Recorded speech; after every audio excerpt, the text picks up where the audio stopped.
왔는데 여기까지 온 것도 주가 동행함이라. 주 나와 동행하심이라. 때론 험한 길에서 폭풍우를 만나고 때론 가시밭길에서 고난을 당하나 주님 동행하시니 나는 두려움 없네.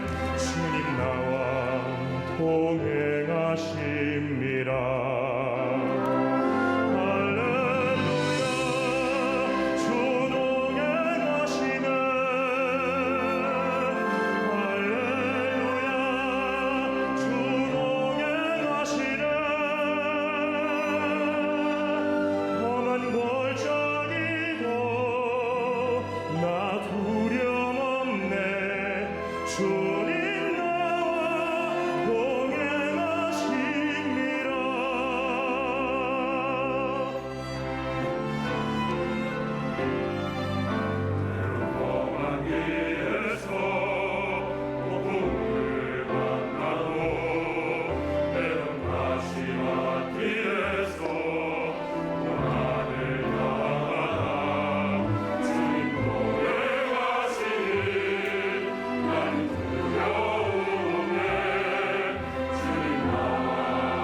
할렐루야.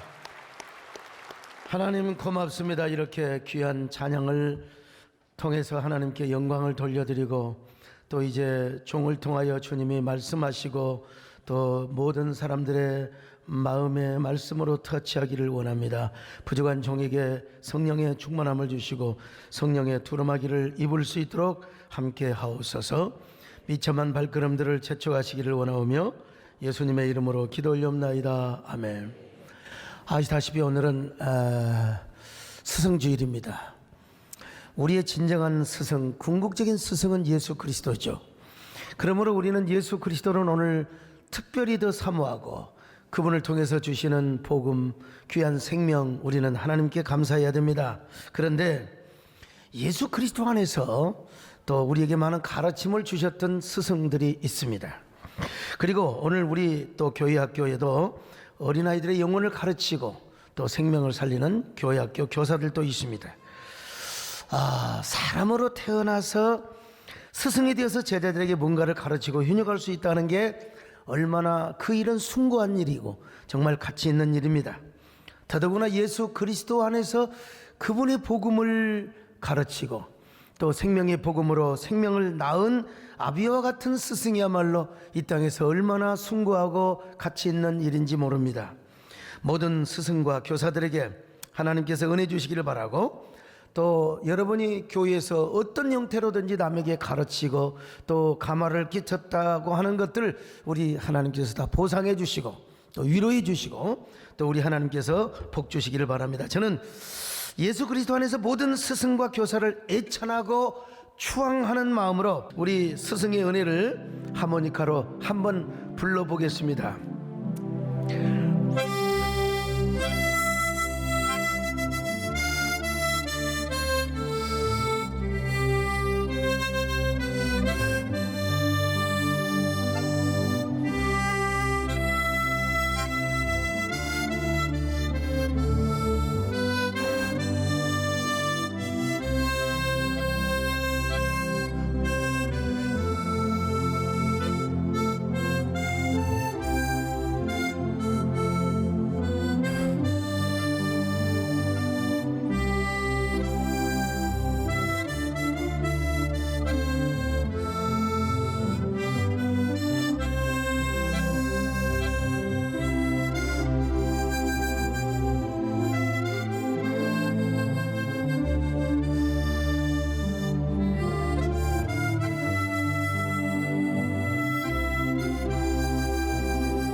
자, 여러분, 우리가 어떤 선생님이든지 특별히 교회 와서 내가 양육을 받았다든지 또 가르침을 받았다든지 그리스도 안에서 어떤 감화를 받았다든지 우리에게 영향을 주었던 귀한 우리 모든 선생님들, 뭐 구역장들 할 것 없이 양육교사 할 것 없이 다 이런 분들에게 우리 함께 추앙의 박수를 해주시면 좋겠습니다. 저에게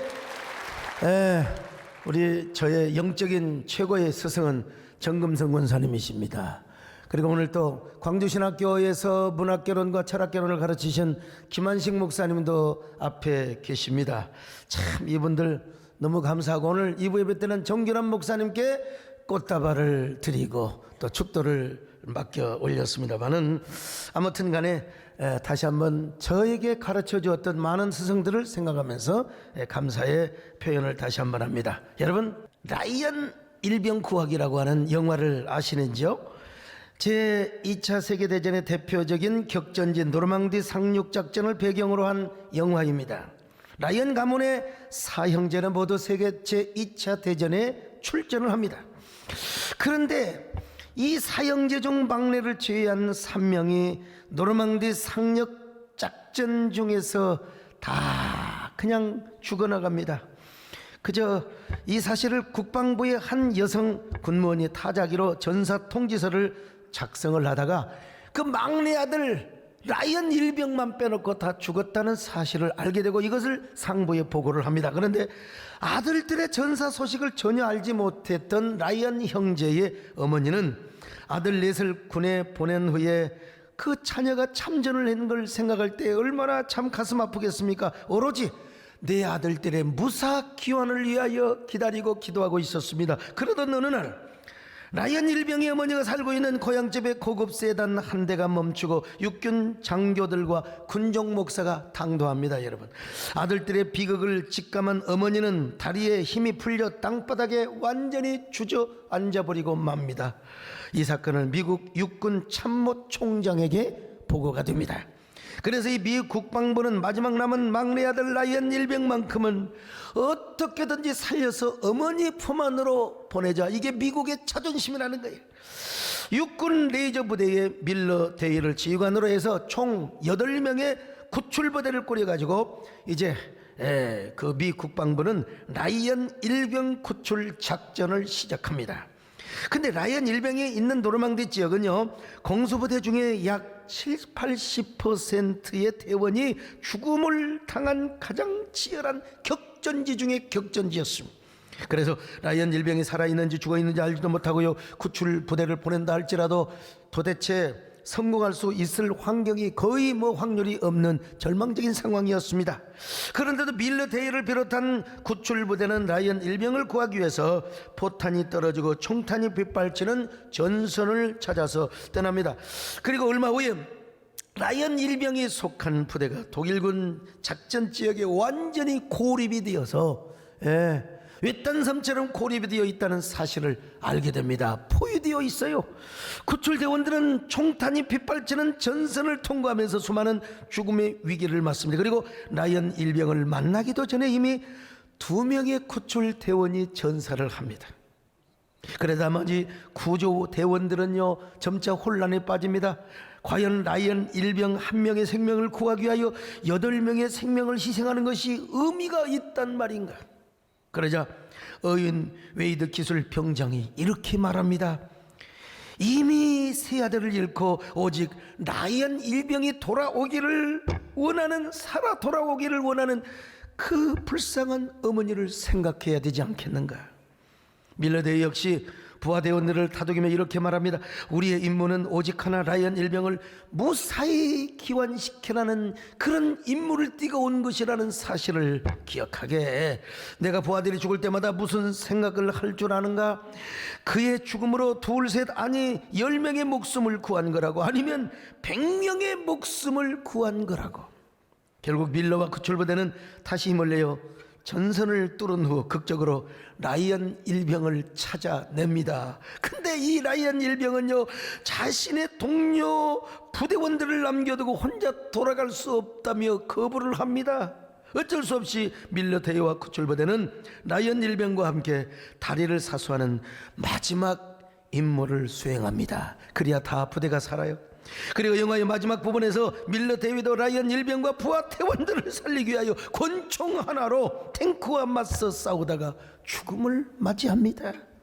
밀러 대위는 죽어가며 이 말을 남깁니다. 여러분, 라이언 꼭 살아서 돌아가. 살아야 해.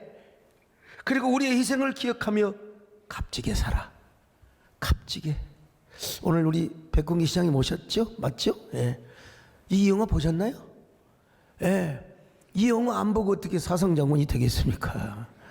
방위들은 안 봐도 되지만요. 예. 여러분, 마침내 라이언 일병은 구출부대원들의 희생으로 생존하여 어머니 품으로 돌아갑니다.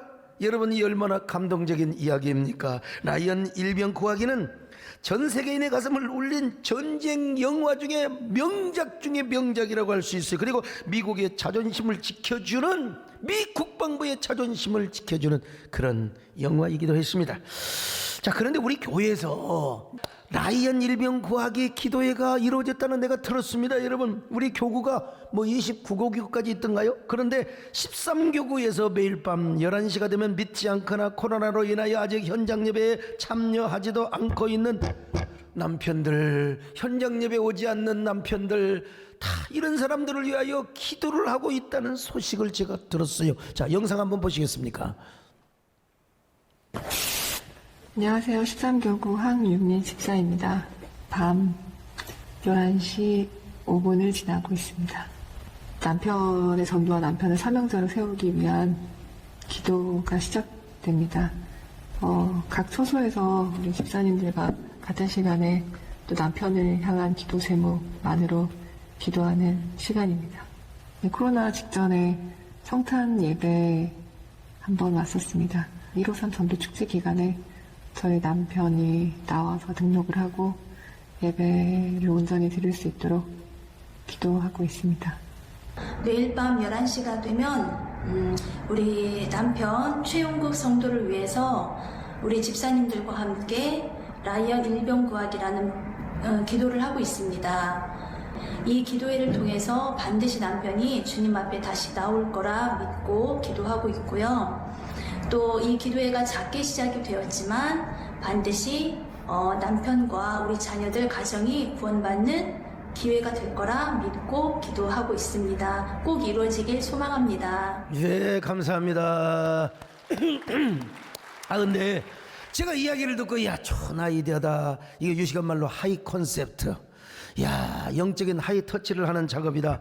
그런 생각을 듣고 야, 나도 라이언 일병을 구하라, 이런 설교를 한번 해보겠다.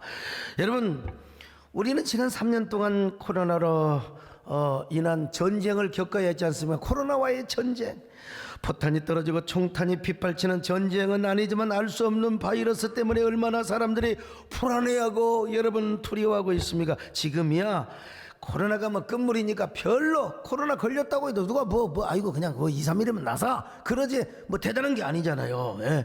마스크 한 장을 사기 위해서 사람들이 막 약국 앞에 줄을 서고요. 확진자 한 명만 나와도 얼마나 두려워하고 막 떨었습니까? 그런데 그 코로나 바이러스의 전쟁 가운데도 하나님은 우리 세대된 교회를 불담과 불성각으로 지켜주셨습니다. 지금 생각해보면 우리 교회도 얼마나 위기가 있었는지 몰라요. 막 주변 교회에서 수백 명, 뭐 수십 명, 학교에서 막 그냥 막 수십 명씩, 그러면 전부 우리 중고등부 주일학교 애들 연관되지 않는 애들이 없어요. 그들을 격리를 시키고 그리고 자가 격리 안 시켰더라면 여러분 우리 교회도 난리 났을 거 아니겠습니까? 나는 위기 때마다 하나님 앞에 막 기도했습니다. 주님 한 번만, 하나님 두 번도 말고 한 번만, 이번만 지켜주시기를 바랍니다. 그거 위기 지나고 니까 또 또 그냥 사람이 왔다 가고 누구를 만나고 그 사람이 세상에 교회를 또 왔다 가버려 성가대도 해버렸어요 여러분요.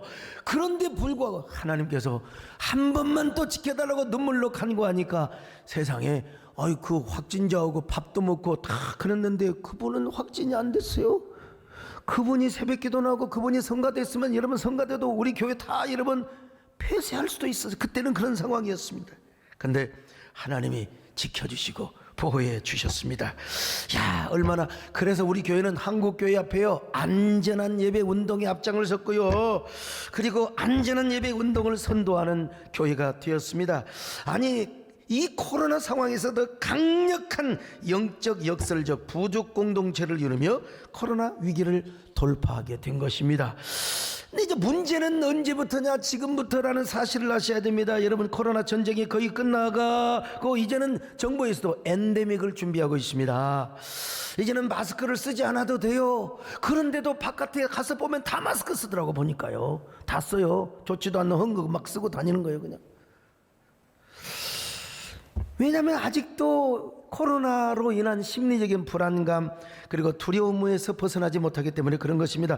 우리 교회도 예배 제한이 100%다 풀렸어요. 근데 100% 나옵니까 여러분? 100% 안 나와요. 그러니까 왜 그러느냐? 지금 코로나의 포로가 되어있는 라이언 일병과 같은 성도들이 있기 때문에 그런 것입니다. 예, 그래서 이제부터 우리 교회도 라이언 일병 구하기 프로젝트를 이제 오늘부터 선포하고 시작합니다. 여러분 주변에 있는 라이언 일병들 누구입니까? 한번 살펴보세요. 다 그런 사람들 주여 우리의 손으로 구출하게 하여 주시옵소서. 우리가 밀려 대처럼 우리의 희생과 헌신으로 말미암아 그들이 현장 예배에 올 수 있도록 주여 축복하여 주시옵소서. 여러분, 그래서 코로나 이전보다 100% 이상 회복될 수 있도록 다른 영적 전쟁에 우리가 매진을 해야 됩니다. 이제는 코로나 싸우는 것이 아니라 코로나로 인하여 무너져버린 영혼들, 교회와 멀어져 있는 사람들, 하나님의 복음과 상관이 없는 사람들, 저런 사람들을 구출하기 위한 작전을 펼치는 것입니다. 여러분이 앞장서시기를 바랍니다. 자, 여러분 오늘은 아멘 하세요. 여러분 앞장서시기를 바랍니다. 할렐루야. 코로나가 아멘도 못하게, 내가 아멘도 못하게 만들었어요. 왜냐면 혹시 분말이 나올까 싶어서 지금 마스크 다 올려 쓰세요. 제대로 쓰시고, 여러분 모두 다 코로나로 인하여 저 격리되어 있는 라이언 일병과 같은 성도들을 구출하는 그런 밀로 대여와 같은 특수 요원들이 될 수 있기를 바랍니다. 할렐루야. 그들은 모두 주가 필요해 깨지고 살아 주가 여시네. 그들은 모두 주가 필요해 모두 알게 되리.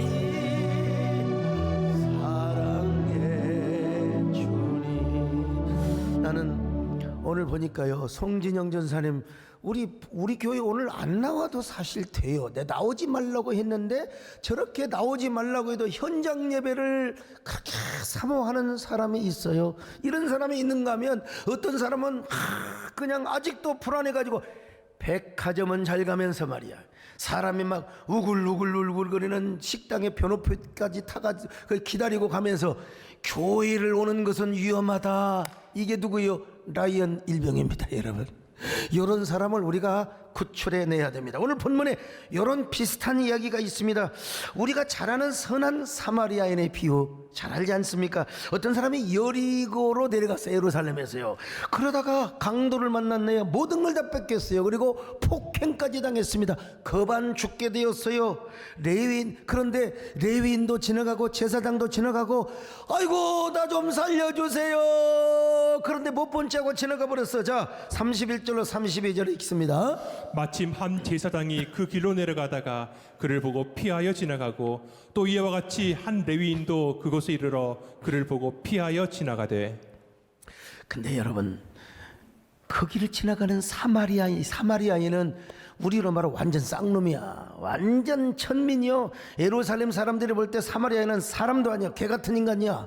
개 같은 존재란 말이요. 그런데 그런 사마리아 사람이 그를 불쌍히 여겨가지고 기름과 포도주를 상처에 붓고, 올리브유 같은 경우는 상처를 치료하는 그런 약이 되거든요. 그리고 포도주를 이 알코올이 있기 때문에 말이죠. 그리고 주막으로 가서 잘 치료를 해주었습니다. 33절로 34절입니다. 어떤 사마리아 사람은 여행하는 중 거기 이르러 그를 보고 불쌍히 여겨 가까이 가서 기름과 포도주를 그 상처에 붓고 싸매고 자기 힘승에 태워 주막으로 데리고 가서 돌보아 주니라. 예수님은 사마리아 사람의 참된 이웃이라는 겁니다. 물론 제사장과 레위인만 지나치지는 않았을 겁니다. 많은 사람이 지나쳤을 것인데 예수님은요, 왜 지나친 사람 가운데 제사장과 레위인만 이렇게 다 거론을 하셨을까요? 뭐 그만한 이유가 있기 때문에 그랬을 것이라고 봅니다. 제사장이란 성전에서 봉사하는 사람입니다. 하나님 앞에 제사를 수종들기 위해서 그 자기의 당직 이 남바 차례가, 자기 찬스가 오는 겁니다. 제사장 프리스트 찬스가 와요. 그때는 여러분 얼마 전부터 몸과 마음을 잘 깨끗이 관리하고, 특별히요 부정한 사람을 만나면 안 됩니다. 죽은 시체를 만지면 절대로 안 됩니다. 그래서 몸과 마음을 다 정결하게 하고 난 다음에야 거룩한 제사를 드릴 수 있었습니다, 여러분. 그런데 이런 제사장이 지금 제사를 드리러 가는데 불안당을 만난 사람, 그 강도 만난 자가 누워 있습니다. 그러니까 마음은 도와주고 싶었겠죠. 그런데 잘못했다가 저 사람이 죽어버리게 되면 죽은 시체를 만지게 되는 거예요. 그리고 피를 묻히게 되는 거예요. 그렇게 되면 어떻게 됩니까? 성전에 가서 제사를 드릴 수가 없어요. 그러니까 피한 것은 이해는 돼요. 자, 레위기 22장 4절로 7절입니다. 아론의 자손 중 나병 환자나 유출병자는 그가 정결하기 전에는 그 성물을 먹지 말 것이요, 시체의 부정에 접촉된 자나 설정한 자나 무릇 사람을 부정하게 하는 벌레에 접촉된 모든 사람과 무슨 부정이든지 사람을 더럽힐 만한 것에게 접촉된 자, 곧 이런 것에 접촉된 자는. 자, 이런 것에 접촉된 자, 부정한, 특별히 시체를 접촉한 사람은 성전에 들어가서도 안 돼요. 레위인도요 성물을 만질 수가 없다, 이 말입니다. 그러니까 어때요? 이거 잘못 도와줬다가 내가 이 서비스 찬스를 놓칠 수가 있어요. 요즘 뭐 아빠 찬스, 엄마 찬스 이런 말 있잖아요. 이 세상에 내가 모처럼 이제 가서 예배를 집도하고 제사를 드려야 되는데 내가 그 찬스를 놓쳐버릴 수가 있어요. 여러분, 우리 장로님들 숫자가 많아서 오늘 김진애 장로님 기도의 은혜를 받았어요. 우리 장로님 기도하는데 몇 달 만에 순서가 돌아와요, 여러분. 그런데 오다가 무슨 일이 있어요? 무슨 일이 있으면 어떻게 됩니까? 그냥 당장 내가 대표 기도를 기회를 잃어버리게 되면 얼마나 억울합니까? 우리 부목사님들도요. 제가 이게 주일 저녁이나 수요일 밤에 가끔 이렇게 설교를 맡기는데 내가 어떤 사람을 위주로 맡기느냐, 무조건 차례대로 맡겨야 되는데, 나보다도 설교를 좀 잘하는 분이 해야 돼. 나보다도. 나를 대신해서 세웠으면 나보다도 어떻든 간에 막 그냥 피드백이 나오고 막 울며 웃고 이런 역사가 나타나야 돼요. 그런데 딱 설교를 맡겼어요. 설교를 맡겼더니 무슨 일이 생겨가지고 오다가 뭐 사고가 났다든지 무슨 일이 생겨가지고 여러분 그 설교의 기회를 잃어버렸다, 이게 억울하잖아요. 그래서 제사장도 못 본 채하고 지나가 버렸어요. 어쩔 수 없이요. 그리고 레위인도 못 본 채하고 지나갔어. 근데 여러분 이해가 돼요. 왜? 예배 담당이기 때문에 예배를 드려야 돼요. 근데 이들이 모르는 귀한 말씀을 잃어버린 것이 있어요. 제사장들은 뭐냐? 하나님의 본의를 잊어버렸다 이 말이요. 그 말씀이 뭐냐? 나는 자비를 원하고 제사를 원치 아니하노라. 자, 마태복음 12장 7절 읽습니다. 나는 자비를 원하고 제사를 원하지 아니하노라 하신 뜻을 너희가 알았더라면 무죄한 자를 정죄하지 아니하였으리라. 우리 하나님은 자비를 원한다, 제사를 원치 않는다, 이 말을 오해하면 안 됩니다. 여러분, 뭐 제사가 별로 중요하지 않단 말이 아닙니다. 우리는 예배가 최고라는 사실을 알아야 됩니다. 숭고한 가치가 있습니다. 여러분, 어떤 경우에도 우리는 예배만큼은 양보해서는 안 됩니다. 우리는 예배를 목숨을 걸고 지켜야 됩니다. 믿으시면 아멘합니다. 여러분, 예배를 지켜야 돼요. 그러나 동시에 중요한 건 뭐냐? 거기에 맞게, 거기에 동등하게 중요한 게 뭐냐? 하나님의 자비의 마음을 알아야 된다는 거. 그게 뭐냐? 생명을 살리는 거예요. 생명을 살리는 겁니다. 생명을 살리는 일은 자비의 마음이 없어서는 절대로 불가능하단 말이요. 근데 제사장은 죽어가는 사람을 살리는 것이 하나님의 본심이라는 것을 몰랐습니다. 그냥 습관에 따라서, 메뉴에 따라서 그냥 저 양만 드리고 그 다음에 소만 드리고 그런 제사만 드리는 것.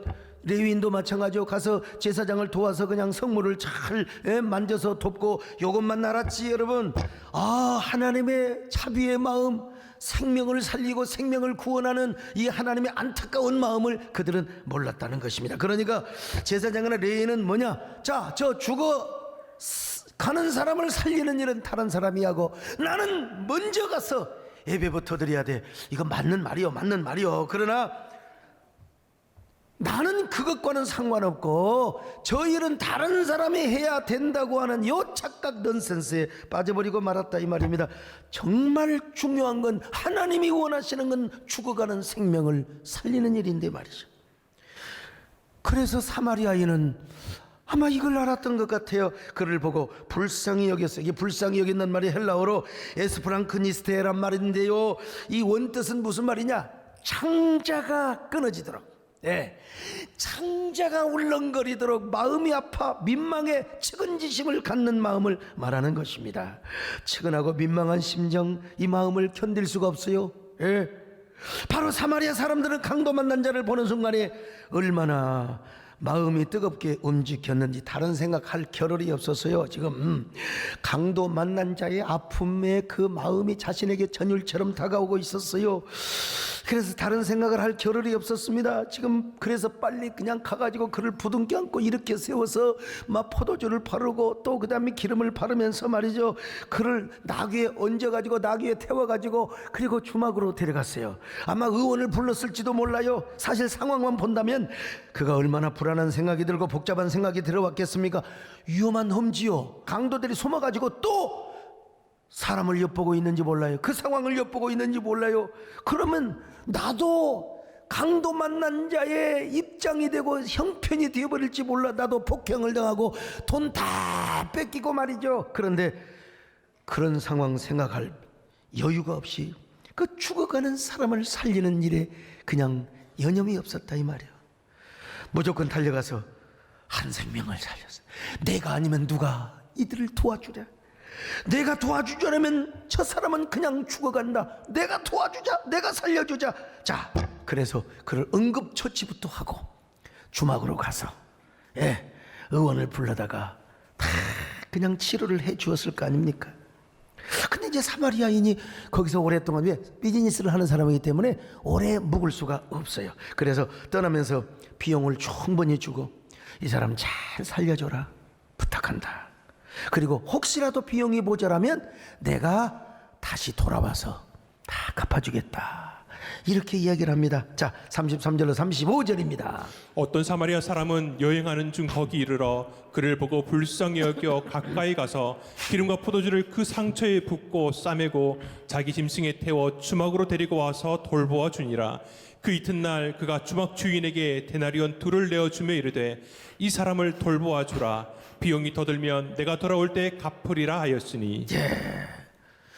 자, 예수님이 율법사에게 물어봅니다. 이 세 사람 중에 누가 강도 만난 자의 이웃이냐? 율법사가 대답합니다. 사마리아 사람입니다. 이렇게 대답을 해야 되는데 유대인들 입장에서는, 율법사들 입장에서는 사마리아 저 인간들은 개만도 못한 존재거든요. 근데 어떻게 대답을 합니까? 자비를 베푼 자니이다. 그게 누굽니까? 사마리아 사람이죠. 예수님 뭐라고 말씀하세요? 가서 너도 이와 같이 해라. 가서 너도 이와 같이 해라. 여러분 중요한 말씀입니다. 36절로 37절 읽습니다. 내 생각에는 이 세 사람 중에 누가 강도 만난 자의 이웃이 되겠느냐? 이르되 자비를 베푼 자니이다. 예수께서 이르시되 가서 너도 이와 같이 하라 하시니. 가서 너도 이와 같이 하라. 이게 말씀의 결론입니다. 여러분, 오늘 우리도 마찬가지 아닐까요? 우리도 제사장과 레위인처럼 예배를 최우선순위로 삼는 사람입니다.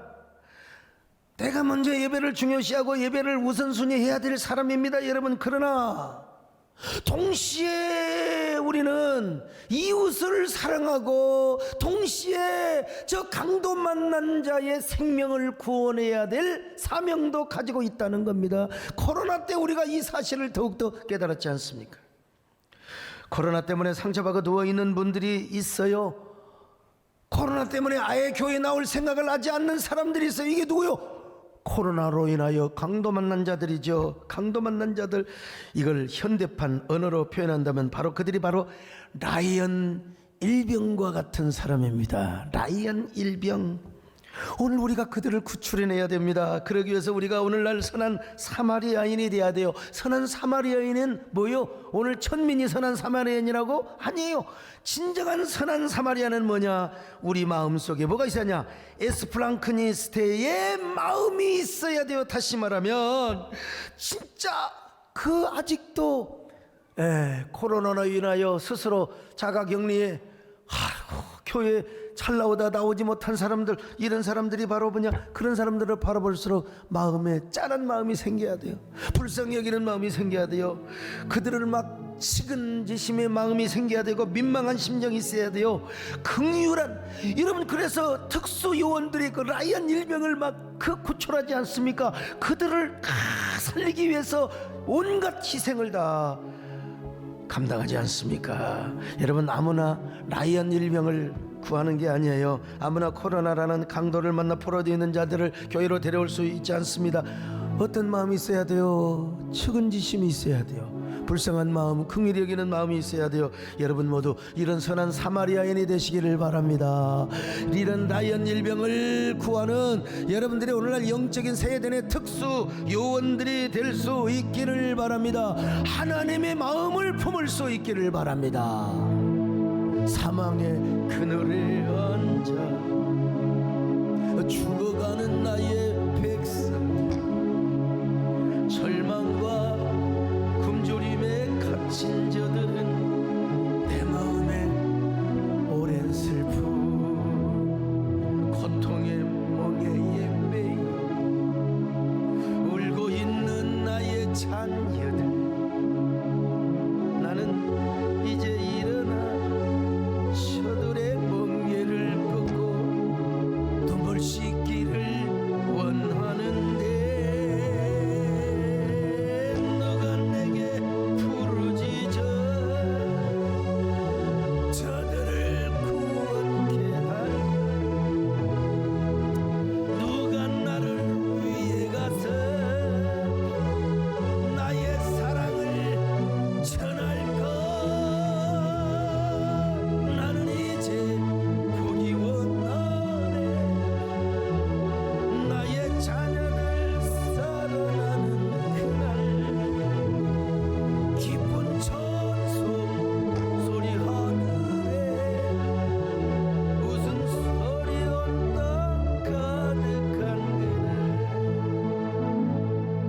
여기서 여러분 우리가 조금 착각할 수 있는 요소가 있어요.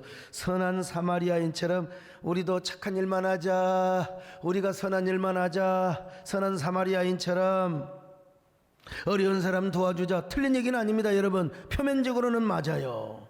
근데 오늘 여기서 강조하는 건 뭐냐? 착한 일을 넘어서 강조점은 뭐냐? 바로 생명이고 영생이라고 하는 사실이에요.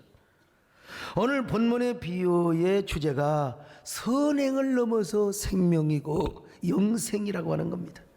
예수님은 반어적 역설 기법을 통해서 우리에게 영생의 길을 가르쳐줘요. 여기서 선행은 재료에 불과해요. 이야기의 재료에 불과해요. 진정한 비유의 주제와 목표는 생명이고 영생이라는 사실입니다. 오늘 본문만 보면 선행의 주제가 될 수 있어요. 근데 오늘 본문은 어디서부터 시작되느냐? 25절부터 시작이 됩니다. 사실은요. 자, 25절부터 26절까지 읽어보시겠습니까? 어떤 율법 교사가 일어나 예수를 시험하여 이르되 선생님 내가 무엇을 하여야 영생을 얻으리이까? 예수께서 이르시되 율법에 무엇이라 기록되었으며 내가 어떻게 읽느냐? 자, 어떻게 영생을 얻어야 하겠습니까? 여러분 이슈 주제가 뭐냐? 영생이에요. 영생. 여러분 이 땅에 생명보다 중요한 게 없습니다. 살아있어야 예배도 드리는 거지 죽어 있으면 여러분 예배 못 드리는 거예요. 그럼 우리가 생명을 살리고 라이언 일병을 구하기 위해서는 우리가 누가 되어야 되느냐? 선한 사마리아인이 되어야 된다는 겁니다. 그 선한 사마리아인처럼 우리가 생명을 돌보고 또 영생을 가져다 줄 수 있는 사람이 되어야 돼요. 강도 만나 죽어가는 사람을 일으키는 사마리아인이 되어야 한다는 것입니다. 그러기 위해서 우리가 긍휼의 심정을 가져야 됩니다. 오늘날 진정한 사마리아인이 되어서 코로나로 아직도 포로가 되어 있는 라이언 일병을 구하기 위해서는요, 우리가 어떻게 해야 돼요? 먼저 그냥 껍데기 사마리아인이 되어서는 절대로 아니 돼요. 연민의 마음, 긍휼의 마음, 짠한 마음, 그 민망한 마음을 가져야 된다는 것입니다. 라이언 일병을 구하기도 마찬가지지 않습니까? 라이언 일병을 구하러 가는 밀러 대위와 특수요원들이 보통의 각오로는 라이언 일병을 구할 수가 없어요. 자신의 목숨을 내어놓기까지 희생이 없이는 라이언 일병을 구할 수가 없었던 것입니다. 우리는 왜 라이언 일병을 구해야 하는가? 전쟁터에 나간 삼형제가 다 죽어버리고 마지막 남은 한 형제를 그의 어머니의 품으로 돌려보내기 위해서 우리는 라이언 일병을 구해야 한다. 이것은 전 미국인의 관심사이고 아니 전 세계인의 관심사다. 이것은 미 합중국의 자존심이 걸려있는 문제다. 이런 비장한 각오와 애틋한 마음이 있을 때 그들도 라이언 일병을 구할 수가 있었습니다. 밀러 데이가 라이언 일병의 품에서 숨을 거두기 직전에 그의 귀에다가 해준 말이 있습니다. 이거 스킵할 뻔했는데 우리 신성욱 교수님이 이 내용 넣으면 얼마나 좋겠느냐고 영어로 바로 on this. 알아듣겠어요? on this. 이건 의미상으로 해석을 해야 되는데 이게 무슨 말이냐? 우리 모두의 죽음이 헛되지 않는 멋진 삶을 우리 대신 잘 살아다오. on this. 우리 모두의 죽음이 헛되지 않는 멋진 삶을 우리 대신 살아다오. 밀러 데이가 남긴 말대로 라이언 일병은 자기를 대신해서 희생당한 8명의 고귀한 사랑과 희생을 생각하면서 남은 여생을 멋지게 살아갑니다. 영화 마지막 부분에서는 무슨 장면이 나오는 줄 아십니까? 백발이 다 된 라이언 일병이 아내와 자녀들을 데리고 자기 자신을 희생한 군인들이 묻혀있는 공동묘지, 공원묘지로 갑니다. 거기서 자기 아내에게 이렇게 질문합니다. Tell me I'm a good man? 내가 이분들을 대신해서 멋진 사람으로 잘 살아왔는지 당신 말해주세요. 뭐라고 대답했을까요? Yes, you are. 맞아요. 당신은 그런 삶을 잘 살았어요. 내가 영어를 너무 잘하니까 저를 신기한 눈으로. 어떻게 그가 그런 대답을 그토록 듣고 어떻게 그런 대답을 들을 수 있었는 줄 아십니까? 밀러 데이를 비롯한 8명의 수고와 헌신을 잊지 않고 살았기 때문입니다. 잊지 않고. 우리 참 존경하는 남진 장로님은 올런 파병 해병대에 가서 하마터면 거기 국제시장에 보면 누구 그 죽을 만한 사람 그 주인공을 살려주잖아요. 그러고 나서 배에서 뭐라고 한 줄 아세요? 괜찮소. That's right. 참 여러분도 8명의 군인들처럼 사마리아인처럼 우리가 구해야 할 소중한 분들을 위하여 사랑과 희생의 수고를 아끼지 마시기를 바랍니다. 아끼지 마시기를 바랍니다. 우리가 선한 사마리아인이 됩시다. 할렐루야.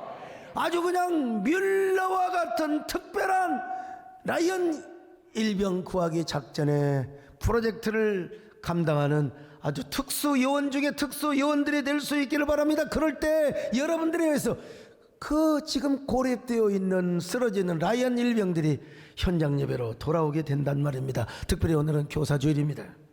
교사는 어린 영혼을 양육하고 지키는 사람들입니다. 그런데 교회 학교에서도 코로나라는 강도를 만나 쓰러져 있는 아이들이 많아요. 갈대처럼 이어져 있는 아이들이 많아요. 적어도 지금 한 30%, 25%. 예. 이 자녀들을 교사들이 어떻게든지 찾아가든지 이제 라이언 일병 구하기, 우리 교회 학교에서도 이거 프로젝트를 해야 돼요. 그래야 우리 작년도 그 부모가 같이 나오니까 작년도 옛날처럼 이제 옛날에는 여러분 자리가 없어서 앉을 수 없을 정도였지 않습니까? 꽉 그냥 이렇게 앉았어요. 그냥 꽉. 여러분 그런 아이들에게 우리 교사 선생님들이요, 그 나오지 못한 애들이 라이언 일병의 어린아이다, 이런 생각을 하면 우리가 무엇을 못하겠습니까?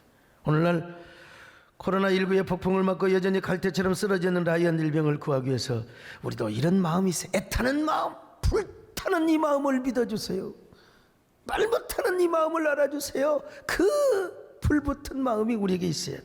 치근한 마음, 민망한 마음. 그럴 때 이제 우리가 하나님 앞에 이렇게 고백할 수 있는 것입니다. 주여, 내가 여기 있나이다. 나를 보내주시기를 바랍니다.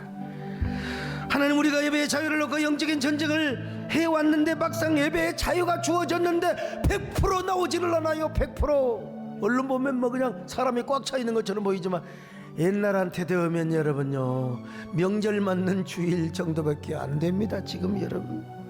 주여, 이유는 다른 게 아닙니다. 코로나라는 폭풍의 칼대처럼 부러지고 쓰러져 있는 사람들 때문에 그렇습니다. 우리 가운데는, 우리 주변에는 여전히 라이언 일병이 아직도 우리 주변에 많이 있는데 하나님, 그들을 내가 구원하게 하여 주옵소서. 내가 이끌어오게 하여 주옵소서. 나에게 그런 용기를 주옵소서. 나에게 그런 뜨거운 마음을 주옵소서. 나에게 주여 그런 아주 그냥 민망한 마음을 주옵소서. 치근한 마음을 주옵소서. 주여, 내가 가겠나이다. 나에게 능력을 주옵소서. 나를 보내주시기를 바랍니다. 주님, 내가 여기 있사오니 나를 보내소서. 나의 마음 주께 드리오니 주보옵소서. 주님, 내가 여기 있사오니 나를 써주소서. 가진 것 모두 다 주께 드리오니 주보옵소서.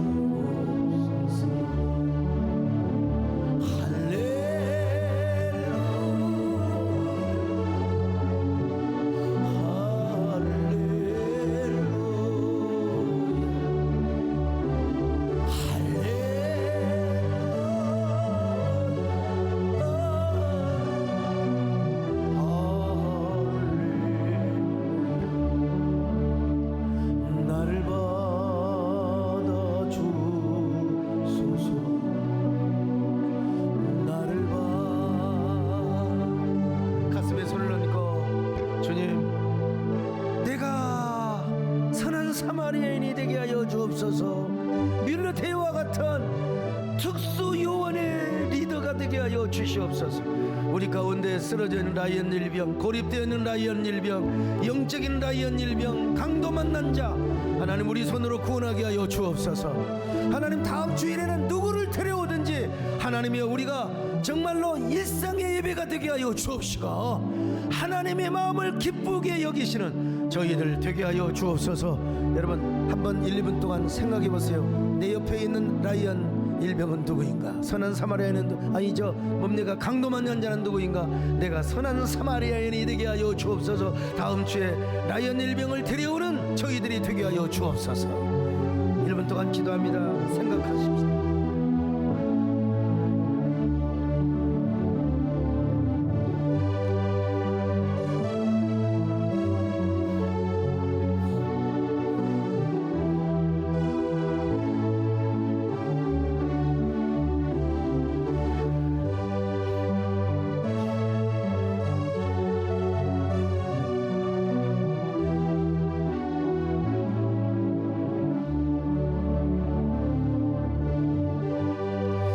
하나님 고맙습니다. 정말 오늘 한 귀로 듣고 한 귀로 스쳐가는 게 아니라 우리 가운데 여전히 코로나에 강도 만난 라이언 일병들을 다 데려오는 저희들 되게 하여 주시옵소서. 예수님의 이름으로 기도 올려옵나이다.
이야 대단합니다. 우렁찬 박수 해주세요.